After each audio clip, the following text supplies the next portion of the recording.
ប្លែកមែនអ្នកថ្មគោលគាត់ប្រមូលទិញផ្លែរាជរបៀបនឹងបងប្អូនជាករងពេញមុខផ្ទះគាត់របៀបនឹងខ្ញុំមកដឹងថាគាត់ទិញយកទៅធ្វើអីទេគ្រាន់តែដឹងថាគាត់ទិញច្រើនមែនទេហ្មងធ្លាប់តែឃើញតាមស្រុកភូមិរបស់យើងគាត់តែងតែទិញស្រូវទិញដលងទិញពោតដាក់ករងរបៀបហ្នឹងណាបងប្អូនដល់ពេលអ្នកថ្មគោខេត្តបាត់ដំបងគាត់ទិញផ្លែរាជមកអញ្ចឹងខ្ញុំឆ្ងល់ចោះសួរគេហ្មងបើតាមតែសួរម្ចាស់ផ្ទះគាត់ទៅគាត់ថាទិញយកទៅលក់ឲ្យជនជាតិចិនដល់ដឹងថាគេយកទៅធ្វើអីដែរបងប្អូនបើសិនជាអ្នកអើយខេត្តបាត់ដំបងបានដឹងចាំជួយខមមិនប្រាប់បងប្អូនយើងផងនៅក្នុងខមមិនវីដេអូខ្ញុំហ្នឹងបើតាមតែគាត់ប្រាប់ខ្ញុំថាផ្លែហ្នឹងបើសិនជាប្រពន្ធម្រាមដៃទួយហ្នឹងគេអត់ទិញទេតលតែធំប្រពន្ធមេជើងអីឡើងមិនគេទិញវាផ្លែត្រង់ហ្នឹងទៀតហ្នឹងបងប្អូនអត់ដឹងថាគេធ្វើអីអ្វីដែលគួរឲ្យសរសើរគាត់គឺគាត់បកកែប្រមូលទិញផ្លែហ្នឹងមកពីគ្រប់ទិសទីបងប្អូនបានច្រើនរបៀបហ្នឹងដើម្បីយកទៅលក់ឲ្យជនជាតិចិនហើយយើងអត់ដឹងថាគាត់ប្រមូលមកពីណាខ្លះទេគ្រាន់តែសួរទៅគាត់ថាអ្នកស្រុកអ្នកភូមិនៅម្ដុំនឹងឯងប្រមូលផលបានអញ្ចឹងទៅគេយកមកលក់ឲ្យគាត់ក៏ទិញបន្តហើយយកទៅលក់ឲ្យតអញ្ចឹងណាបងប្អូនហើយសម្រាប់ភូមិដែលទិញផ្លែរាជហ្នឹងបងប្អូនគឺនៅភូមិគ្រោះខុំឡុងរុនស្រុកថ្មគោលខេត្តបាត់ដំបងនិយាយទៅគឺថាលំអិតហ្មងដោយសារតែខ្ញុំបានជិះកាត់ធ្វើដំណើរពីម្សិលមិញហ្នឹងបងប្អូនឃើញគេទិញច្រើនអញ្ចឹងខ្ញុំឆ្ងល់ក៏ចោះទៅមើលតែមិនថាពីមួយស្រុកទៅមួយស្រុកមួយភូមិទៅមួយភូមិតែងតែមានអ្វីមួយដែលប្លែ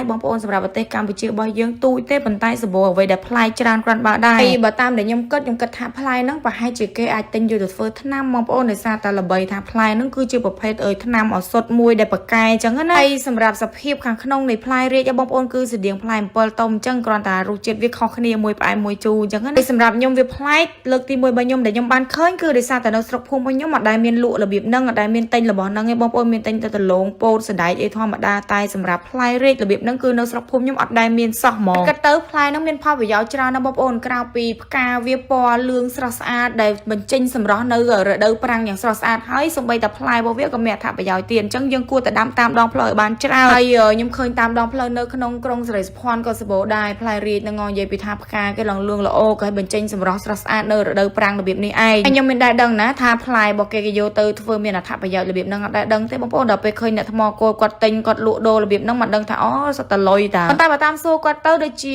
ផ្លែហ្នឹងគេទិញចូល1គីឡូ300រៀលបងប្អូនប៉ុន្តែដឹងថាលក់ចេញទៅ1គីឡូប្រហែលទេគ្រាន់តែដឹងថាទិញចូល300រៀលហើយសម្រាប់បងប្អូនណាដែលកាច់ផ្លែរាជបោះចោលអង្គុយទាត់លេងហ្នឹងបងប្អូនគិតពីអត្ថប្រយោជន៍ផង1គីឡូ300រៀលគ្រាន់បើដែរហ្នឹងបងប្អូនអរគុណបងប្អូនសម្រាប់ការទស្សនាវីដេអូជួបគ្នាវីដេអូក្រោយទៀតអរគុណបាយបាយជម្រាបលា